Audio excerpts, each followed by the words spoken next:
We first have to look at the food that he is evolutionarily set on to determine which food is and is not good for humans.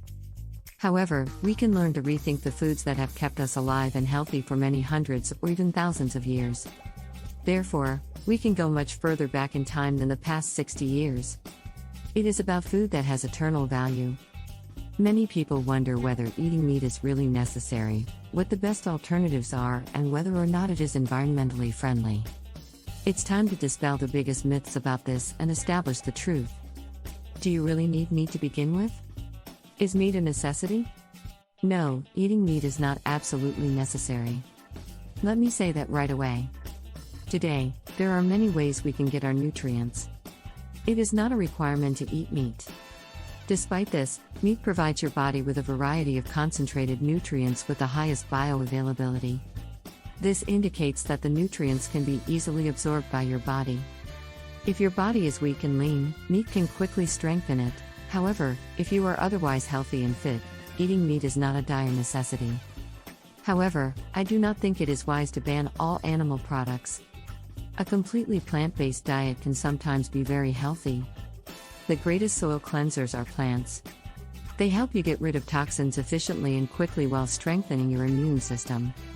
However, animal foods produce critical hormones, provide cell structure, and improve cell-cell communication. The best substitutes for meat and fish if you don't eat either are eggs and raw organic milk. I'll bust the 4 biggest carnivorous myths in a moment, but first, is eating meat good for the environment? Is eating meat good for the environment? Environmental damage is the result of eating meat. The answer is yes, which is bad for the environment. You hear that all too often, but is it true? But a follow-up question should be in relation to what? You leave an ecological footprint after every meal. The environmental impact of eating plants is therefore substantial. Yes, but eating plants has a much smaller environmental impact than eating meat, you say. I can hear you. Let's look at the environmental impacts of eating a 100% meat versus 100% plant-based diet.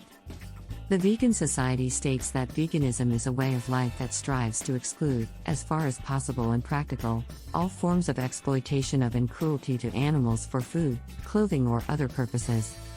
Therefore, by their definition, any diet that best achieves this could be termed vegan. In that situation, a carnivore diet, consisting entirely of animal products, is more suitable to uphold the principle of least impact on the environment. What do the numbers say? I think we can all agree that to call a diet vegan means that as few animals as possible should die.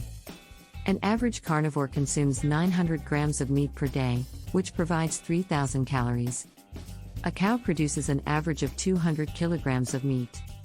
This equates to 0.54 kilograms of meat each person consumes daily when you multiply it by a year, 365 days. So less than 2 cows are needed for a whole year to produce 900 grams of meat per day. The question then becomes, how many deaths can you estimate for an all-vegetable diet per year? While some people will argue that no animals are killed for a vegan diet, this is absolutely not true. When plants are pollinated and harvested, many animals are killed. According to research conducted by an Australian environmental group, human consumption of protein-rich grains kills more than 25 times as many rodents as consumption of meat. Every time crops are harvested, snakes, birds, foxes, worms, and a host of other small animals become trapped in the harvester and perish, if they are lucky enough to survive the onslaught of pesticides. But it doesn't stop there. For cruelty-free vegan food, farmers kill insects and frogs. Studies categorically show that pesticides are considered one of the main causes of global amphibian decline. Up to a third of all amphibian species are currently threatened with extinction, and many more. As if that weren't enough, a lot of those pesticides have to end up somewhere, and all too often that's somewhere in the nearby lakes, rivers, streams, and canals used to irrigate the food many vegans eat. Point follows next. Those bugs. You can't reach it with your head because the insect mortality due to expanding plants is so astronomically high.